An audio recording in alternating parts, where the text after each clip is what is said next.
Porque filosofia e sabedoria humana não têm lugar na pregação. Primeira parte. Carta aos Colossenses, capítulo 2.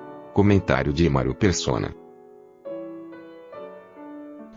Às vezes é interessante nós prestarmos atenção nos detalhes da palavra de Deus, porque esse é um livro tão perfeito, mas tão perfeito, que às vezes um detalhe pode fazer uma diferença muito grande. Como o irmão ontem mencionou aquela passagem em Coríntios, vós sois o corpo de Cristo, um artigo que foi introduzido ali provavelmente pelos editores, né, para tentar harmonizar um pouco o texto na língua portuguesa, mas quando na verdade o texto quer dizer vós sois corpo de Cristo, e essa diferença esse detalhe faz uma diferença muito grande no entendimento do texto. Mas tem os outros detalhes que parece que Deus coloca a sua assinatura no texto da palavra de Deus, porque eles são tão sutis e tão perfeitos na sua localização que nós ficamos admirados quando encontramos algo assim. Por exemplo, aquilo ontem que foi falado aqui sobre o apóstolo Paulo, ainda Saulo, ter sido levado para a casa de um homem chamado Judas, na rua chamada Direita, né? Tinha tudo a ver com todo o passado legal, ou legalista de Paulo, andando segundo a lei. Quando nós encontramos na carta de Paulo, ele mandando saudações, eu não sei se é em Romanos que ele fala o irmão segundo, o irmão terço, não sei se tem um quarto também. Eu não me lembro qual é a carta, se algum irmão se lembrar qual é a carta que ele fala desses nomes. Tem um que chama-se segundo, tem outro que chama-se terceiro, seria, né? Terço ou terceiro, eu acho.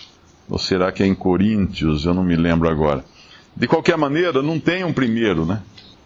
Não tem um primeiro, nos nomes que ele menciona ali, não tem um primeiro, porque esse lugar cabe ao Senhor somente.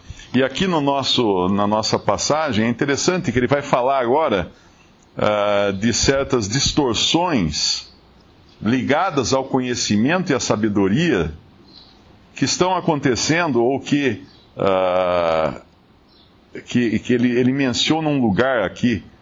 O primeiro versículo ele fala: porque quero que saibais quão grande combate tenho por vós e pelos que estão em Laodiceia, e por quantos não viram o meu rosto em carne. Alguns duvidavam, como os coríntios, né? Duvidavam do ministério de Paulo, porque diziam as suas cartas são fortes, mas sua presença é fraca. Outros tentavam acrescentar dores ao seu ministério, ou sofrimentos a ele, pregando o evangelho, mas de forma imprópria, né? Então, tem a palavra que eu não me lembro agora, a palavra que fala, por porfia ou alguma coisa assim, queriam acrescentar dores às suas perseguições, né? Não diz exatamente como era que eles faziam isso, mas basta alguém pregar de uma forma distorcida, e como nós sabemos, naquela época o evangelho causava sim perseguições, né? Alguém poderia colocar palavras como sendo de Paulo, mas que não fossem de Paulo, ou alguma coisa semelhante. Mas Laodiceia nos lembra a última carta, a 7ª carta de Apocalipse, que nos fala da cristandade no seu estado mais deplorável, que seria justamente hoje, né? Profeticamente seriam os nossos dias. E hoje o que prevalece é a sabedoria humana. Você vai a uma igreja evangélica, ou mesmo a uma igreja católica, você vai ouvir um sermão ali, às vezes pregam o evangelho, falam da cruz, falam da ressurreição de Cristo, mas na maior parte das vezes são sermões de sabedoria humana, de psicologia humana, como viver bem, como sentir-se bem, como afastar a depressão, ou coisas desse tipo. Coisas que você encontra em livros motivacionais nas livrarias, em livros de psicólogos. Na verdade, esses assuntos são levados ao púlpito, porque é isso que as pessoas querem ouvir. Não a sabedoria de Deus, como fala aqui, em quem, versículo 3, em quem estão escondidos todos os tesouros da sabedoria e da ciência. Mas a ciência é de Deus, a sabedoria é de Deus.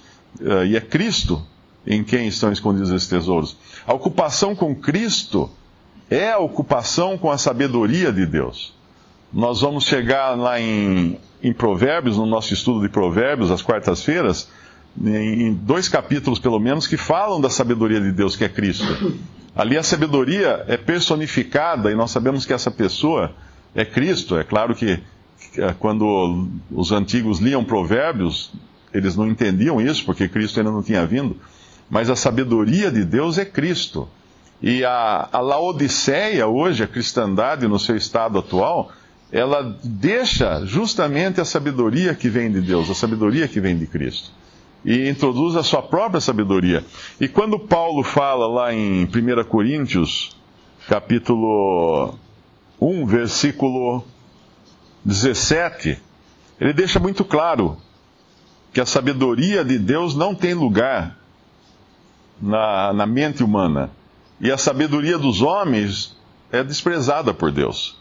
Versículo 17, porque Cristo enviou-me não para batizar, mas para evangelizar, não em sabedoria de palavras, para que a cruz de Cristo se não faça vã. Porque a palavra da cruz é loucura para os que perecem, mas para nós que somos salvos é o poder de Deus. Porque está escrito, destruirei a sabedoria dos sábios, aniquilarei a inteligência dos inteligentes. Onde está o sábio? Onde está o escriba? Onde está o inquiridor desse século? Porventura não tornou Deus louca a sabedoria desse mundo? Podemos chamar de opinião pública. Visto como na sabedoria de Deus o mundo não conheceu a Deus pela sua sabedoria, aprove a Deus salvar os crentes pela loucura da pregação. Porque os judeus pedem sinal, ou poder, ou manifestações, e os gregos buscam sabedoria. Mas nós pregamos a Cristo crucificado, que é escândalo para os judeus e loucura para os gregos. Mas para os que são chamados, tanto judeus como gregos, lhes pregamos Cristo, poder de Deus e sabedoria de Deus. Porque a loucura de Deus é mais sábia do que os homens, e a fraqueza de Deus é mais forte do que os homens. Porque vede, irmãos, a vossa vocação, que não são muitos os sábios segundo a carne, nem muitos os poderosos, nem muitos os nobres que são chamados, mas Deus escolheu as coisas loucas deste mundo para confundir as sábias, e Deus escolheu as coisas fracas deste mundo para confundir as fortes, e Deus escolheu as coisas vis deste mundo, e as desprezíveis, e as que não são, para aniquilar as que são, para que nenhuma carne se glorie perante Ele.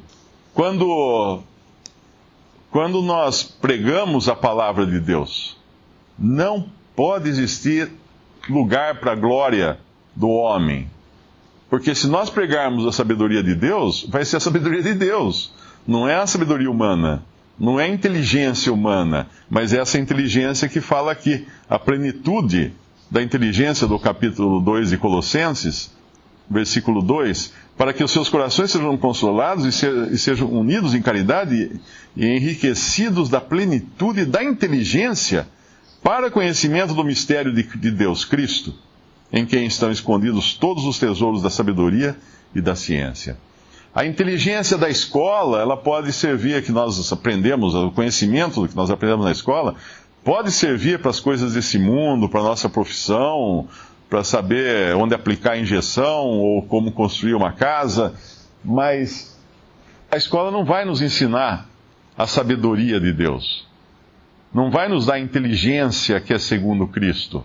E é por isso que nós às vezes encontramos irmãos em Cristo que são praticamente analfabetos, mas com um entendimento das coisas de Deus assim, maravilhoso, né? De onde vem isso? Do Espírito Santo de Deus. Não é deles. Não fizeram um curso de teologia. A Laodiceia, né, o nosso estado atual da cristandade, em que ela diz, sou rica e abastada, não preciso de coisa alguma, aí sim, você precisa ter um curso de teologia, você precisa ter uma graduação, um grau, né, um título dado por homens em faculdades e universidades, uma pós-graduação em doutor em divindade, Quando eu vejo esse título, que existe realmente, né? Doutor em divindade, eu pergunto, como alguém pode ser doutor em divindade? Conhecer a divindade de tal maneira que ele se tornou doutor? Ou como alguém pode conceder um título de doutor em divindade? Porque a pessoa que concede o título tem que ser maior do que aquele que recebe o título. O que dá o título tem que reconhecer, não, esse realmente é doutor. Para você reconhecer que alguém é doutor, você tem que ser mais do que o doutor, você tem que ter uma bagagem muito maior do que aquele a quem você concede o título. Então é simplesmente absurdo o que nós encontramos hoje na cristandade quando ela quis seguir os padrões determinados pelo mundo, da cultura desse mundo, para aplicá-la nas coisas de Deus. E me fez lembrar isso a palavra Laodiceia, aqui no capítulo 2 de Colossenses.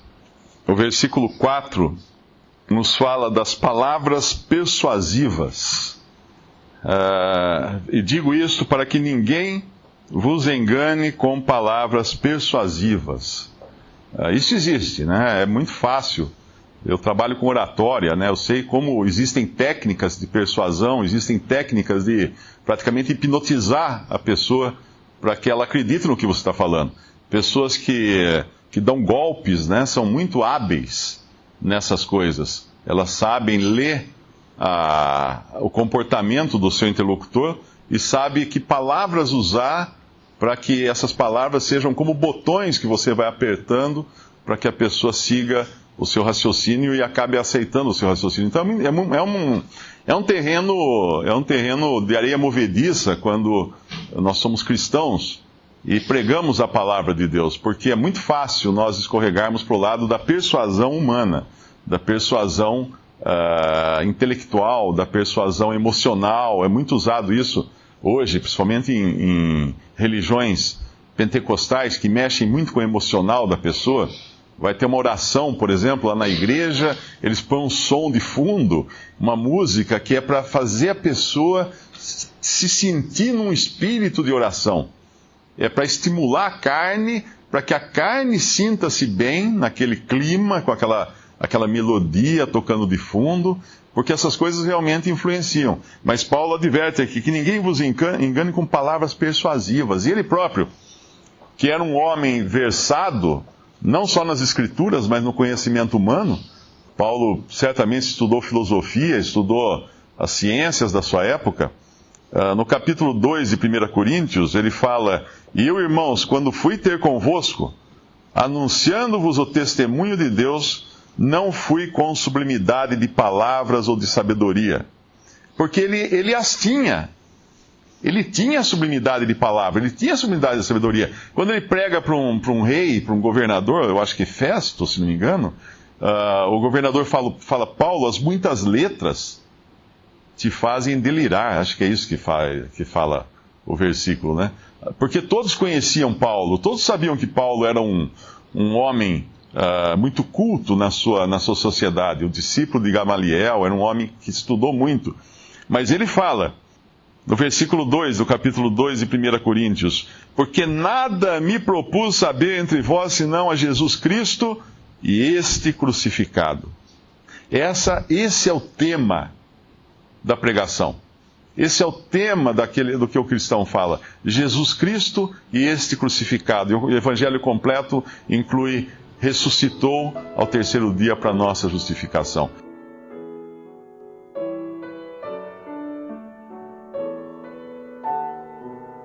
Visite Respondi.com.br. Visite também 3minutos.net.